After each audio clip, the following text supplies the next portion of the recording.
What is up, everybody? Welcome back to the Mid-Level Media channel, your hub for everything physical media and entertainment. I am Ken. Today, guys, I am here to review Fargo on 4K, the latest 4K release from Shout Studios or Shout Factory, whatever you want to call them. Now, this is the latest in their Shout Select line, as you can see that right there, and this is spine number 148. Now, I had heard that Shout Factory did a Blu-ray release of Fargo in the past, but I don't think it was a part of the Shout Select line. So now it's a part of that line. It is number, like I said, 148. But all that out of the way, before we get into it, like, comment, subscribe to the channel if you haven't already. We talk about physical media here, Blu-rays, 4Ks, owning the movies that you love, all that stuff there behind me every single day here on this channel. So if you like that kind of thing, you will enjoy this channel. Hit the subscribe button. Also, let me know if you plan on picking this up. And again, I'm going to be letting you guys know about the film itself if you've never seen it. We're also going to be talking about the transfer, the audio, the special features, the packaging. I'll do a little unboxing. So I'm going to paint the overall picture and let you know if it's worth a pickup or not.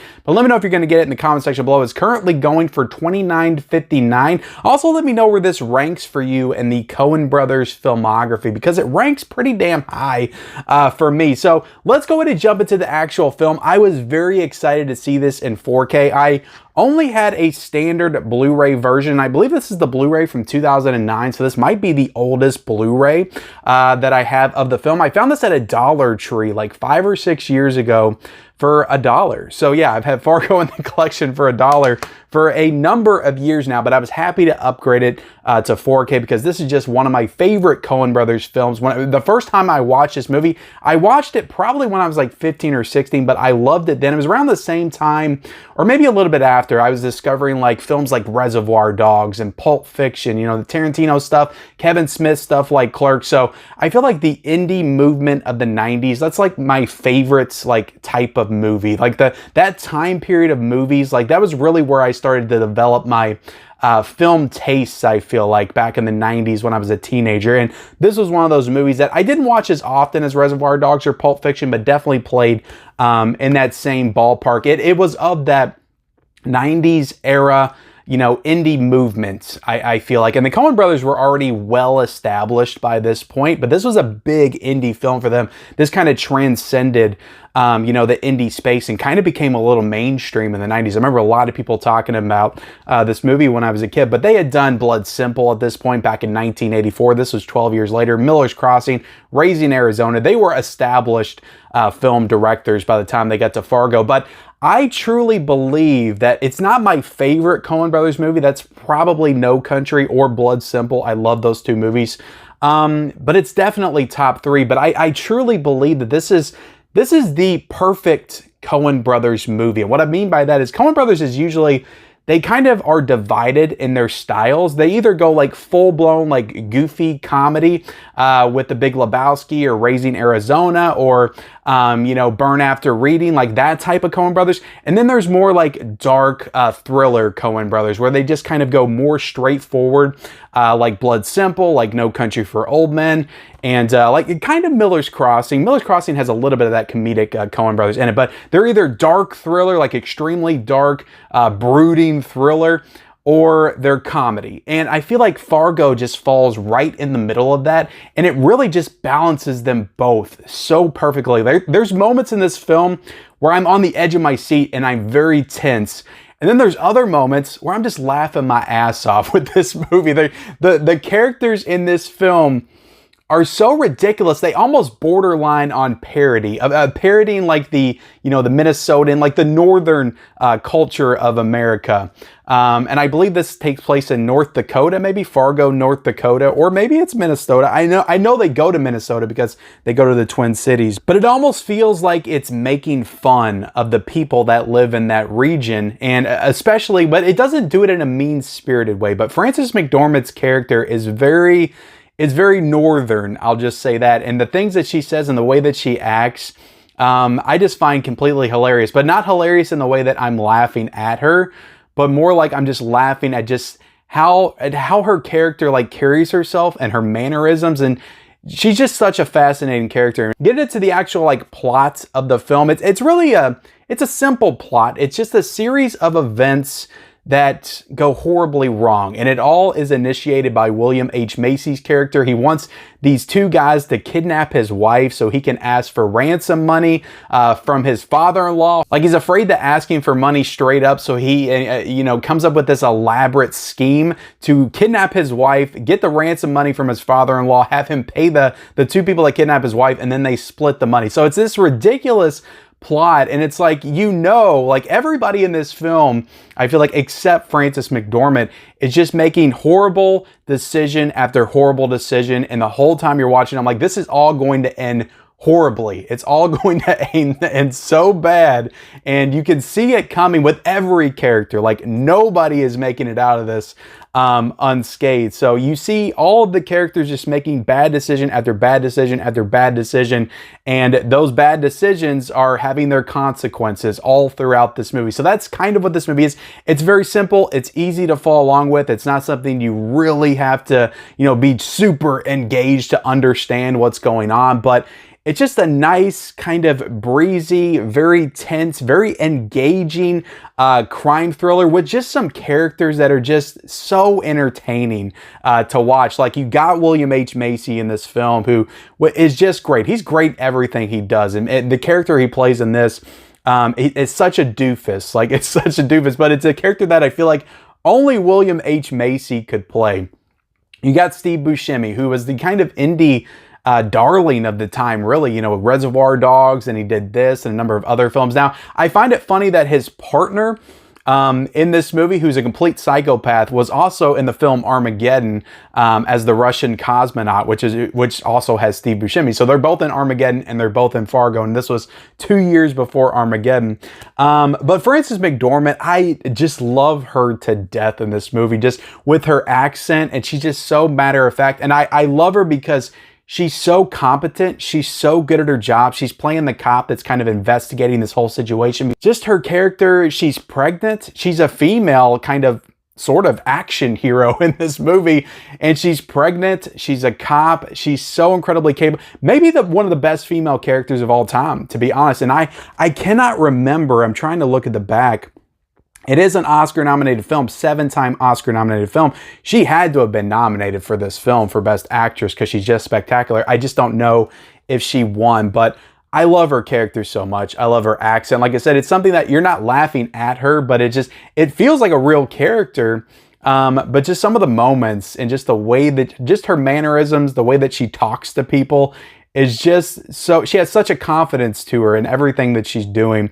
And I love her relationship with her husband as well. It's absolutely fantastic. But this is a great movie. It's just a nice, it's only like 95 minutes, so it's not very long at all. It gets to the point very quickly, and it just moves. Like, it has such a great pace. It never lets up on that pace. All the events in this movie feel like they have purpose, and it's just a great film from the 90s. So highly recommend Fargo as an actual film. So getting into the actual restoration by Shout Factory. So this is a native 4K Dolby Vision HDR10, and I did pop in my Blu-ray to get that comparison. And what I can tell you is that this is a massive upgrade over that 2009 Blu-ray. Now, this is very kind of cloudy, kind of smoky looking. There's like I don't know how to describe it. It's just not very clear. There's definitely a lot of thick grain in this, which grain's not a bad thing.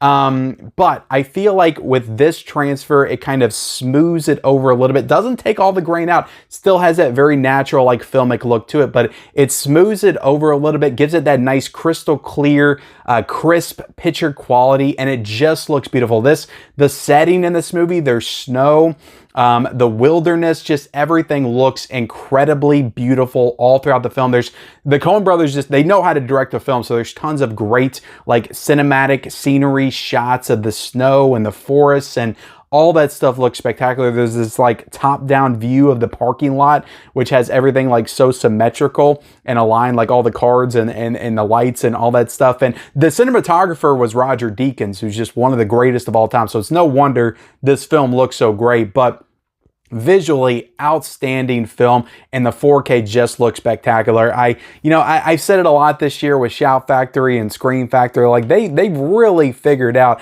I don't know what they've been doing this year, but they've really figured out how to nail that proper 4K restoration. There's a lot of bloody sequences in the film. There's a lot of blood that ends up on the snow. I'm not going to give the spoilers of how that happens, but the blood on the snow and just the blood in general with that kind of white background, just the contrast of the snow and the blood and the white sky in the background on the faces, it just looks incredible. So all that stuff really pops. All the colors pop with that HDR. It's not an extremely colorful film, but when there are colors, they definitely stand out for sure. And like I said, just incredible facial detail. There's tons of great close-up shots on Frances McDormand and the costumes, the cop outfit, the suits that everybody's wearing, like William H. Macy. You can see all the fibers, the little details on the suits, and it just looks incredible. I think this is another win for Shout Factory for this 4K restoration. Looks awesome, especially when you compare it to this 2009 Blu-ray. Now, apparently there was a new scan on a 2015 Blu-ray that I was looking it up. It said it was a Walmart exclusive cover or something.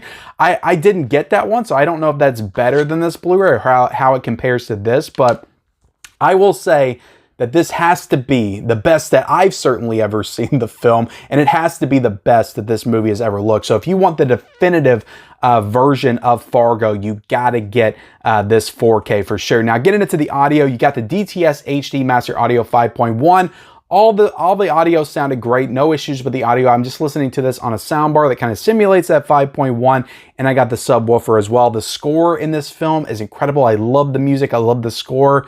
And everything sounded great. No issues with the sound. There's some really good, like, tense, like, I don't want, there's not a lot of them, but some good, like, tense car chase moments that sounded great. And I'll go ahead and get into a little bit of an unboxing here. So you have this nice slipcover that is pretty similar to the cover that I have right here. This is just the original poster of the film, I'm pretty sure, which definitely looks great. I like that. And then you got the 4K and the Blu-ray banner at the top.